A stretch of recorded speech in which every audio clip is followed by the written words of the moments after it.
Bon bah, salut Kazo et merci de donner ton temps encore à MGG pour, ce premier match au MSA 2023. Donc Pas de j'imagine problème. que tu espérais que ça commence un peu mieux. Donc, déjà, c'est quoi le sentiment après cette défaite?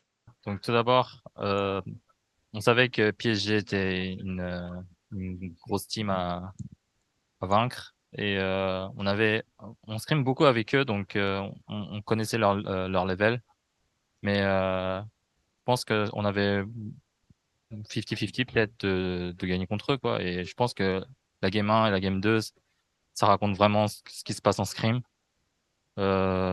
Surtout la game 2, je pense qu'elle était vraiment gagnable, enfin gagnable, elle était gagnée, quoi, je pense. Je réfléchissais à la game 3 et tout à coup, il y a deux trois teamfights, ballsy, qui commencent et je sais pas ce qui se passe et ouais, voilà, et je suis vraiment ouais, je suis plutôt déçu et frustrant mais frustré. Mais faut passer et faut passer au prochain match, qu'on va jouer contre Jitsu, ou Loud, on sait pas, mais et on va peut-être avoir un revenge contre PSG donc faut marcher, devant, quoi. Comme tu l'as dit, la game 2, vous avez quand même une grosse avance. On pensait que vous avez la game en main et puis ça a passé un peu après on va dire des moves un peu unlucky. Mais du coup, est-ce que tu arrives quand même à tirer du positif, et qu'est-ce que tu as dit à tes joueurs pour les encourager pour la suite?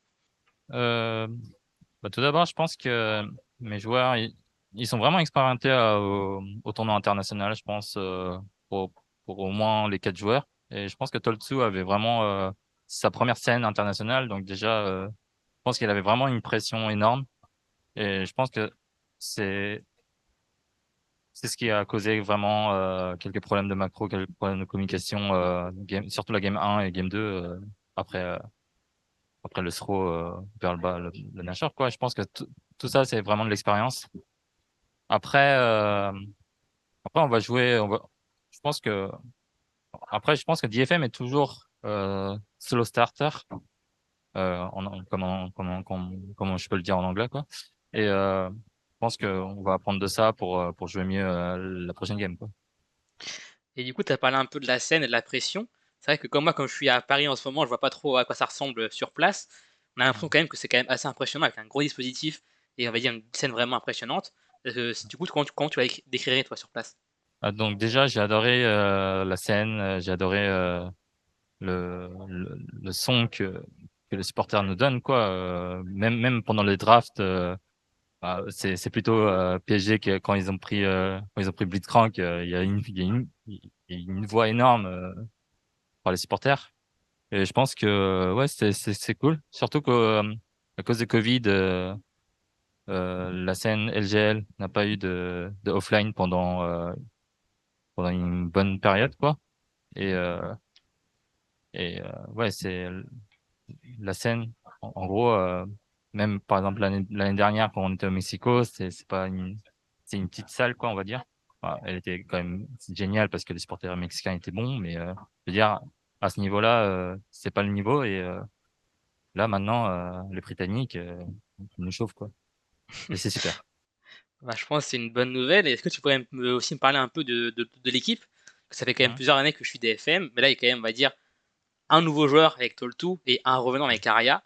Donc, en Mmh. quoi est-ce que leur arrivée a changé un peu le visage de l'équipe? Donc tout d'abord, je pense qu'il y a beaucoup de personnes, beaucoup de fans qui connaissent Evie, qui est maintenant, top laner de chez Team Heretics, je pense, en LEC.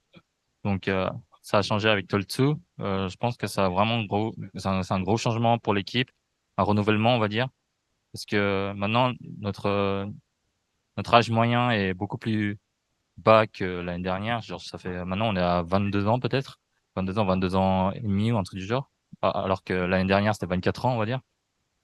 Donc ouais, ça a changé. Donc on a dû changer toute la communication, tout le macro, euh, pendant la saison.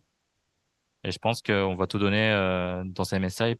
On va jouer comme on a joué en LGL. On va voir si notre niveau est passable, pour le niveau international. Mais pour le moment, c'est un peu plus dur, quoi. Et On n'a pour pas le temps. Aria, je pense que bah, c'est pas un super grand changement parce on le connaissait déjà. On le connaissait déjà, mais je pense qu'il a beaucoup plus d'expérience en tant que pro, parce qu'il a joué pendant un an en LCK, quoi. Et je pense que quand il est revenu, il nous a appris beaucoup de choses à propos de la macro, à propos de la communication mid-jungle, etc. Ce qu'il veut faire dans cette équipe. Et je pense que son niveau en général, là, comme la Game 2 avec son Harry, je pense que c'est vraiment un super bon joueur, même au niveau international, quoi. Donc, ouais, j'espère qu'il va carry les autres games, quoi. Voilà. Bah, j'espère aussi et je me souviens aussi, je crois que c'était il y a 2 ans quand il a réussi à solo kill Faker, au Worlds en Mm. 2021, que j'ai hâte de voir ce qu'il va donner.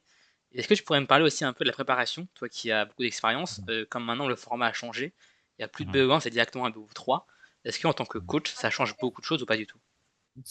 Ben, c'est sûr que ça change. Et je pense que les coachs ont beaucoup plus d'impact en BO3, bien sûr. Et je pense que les joueurs peuvent, par exemple, comme cette game aujourd'hui, la game 1, c'était la première game de la MSI, c'est la première game internationale. Ils n'étaient pas dans la game, on va dire. Ils ont fait n'importe quoi au ERAD, par exemple. Mais la game 2, ils étaient plutôt tranquilles, quoi. Donc, je pense que pour les joueurs aussi, c'est un bon changement en général. Et pour les coachs, ça change pas beaucoup parce que BO1 et BO3, faut gagner de toute façon, faut gagner tous les matchs, quoi. Donc, ça change pas, mais ouais, au niveau, ouais, on peut chill un peu game 1 et pendant la game 2, avant la game 2, quoi. Et du coup, niveau préparation, si c'est pas indiscret, donc je sais pas si c'est un secret, donc dis-moi si tu veux pas le dire.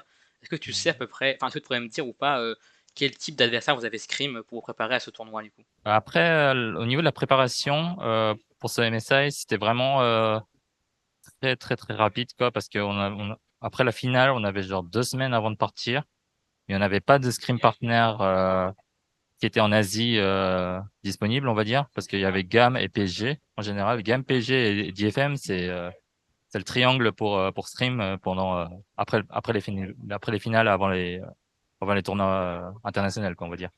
Et et GAM avait leur finale une semaine 10 jours après notre finale, donc déjà ils pouvaient pas scrim dans vraiment 100% avec ce patch-là, quoi, de 13.8. Ils jouaient en 13.6 et PSG, on avait beaucoup de scrims avec eux, mais on les a tous cancel parce que voilà, quoi, on devait jouer la première game contre eux. Et c'est dommage parce que au final, on n'a pas eu beaucoup de scrims avant de venir et on a eu genre là maintenant on a genre 4 jours, 4 ou 5 jours de prep avant cette première game à Londres. Et je pense que c'était pas vraiment l'idéal pour nous parce que on avait fait le top 16 ou top 16 au monde ou quand on avait des bons résultats en général, on avait à peu près 100 scrims, 100 matchs de scrim après avoir arrivé sur place. Et là, maintenant, on a à peu près 30 à 40 scrims et je pense que c'est pas beaucoup, c'est pas notre idéal, quoi. Après, ça dépend des teams, je pense, mais nous, on aime scrim beaucoup avant les tournois internationaux. C'est pas une excuse, mais je pense que, ouais, voilà, c'était pas l'idéal, quoi. Du coup, pour la suite, normalement, vous allez devoir attendre pour savoir si vous allez jouer, G2 ou Loud. Je pense que tout le monde pense que ça va être forcément Loud qui va perdre contre G2. Est-ce que tu partages cet avis ou tu penses que ça peut créer la surprise? Bah, j'ai entendu beaucoup que que G2 était vraiment G2, ouais, parce que je sais pas si on le dit G2 en français, mais G2. G2 était vraiment très fort en scrim et il battait même les équipes asiatiques, quoi. Donc je pense que les équipes asiatiques qui scrim, je pense que c'est vraiment les tops qui viennent en MSI. Et donc je pense que ouais, en général ça va être G2, mais je pense que Loud quand on avait joué contre une BF5 au monde l'année dernière, on a joué contre eux. Ils étaient vraiment, vraiment, vraiment agressifs et ils aiment l'ambiance de la foule. Ils partagent l'ambiance, quoi. Donc, peut-être que Loud peut gagner dans cette. Bah, voilà, quoi. Ils peuvent push l'ambiance, quoi. Et peut-être que, ouais. Je pense que sur le match G2 et Loud, ça va être vraiment un beau match au niveau topside, quoi, avec Procom Blade et Robo.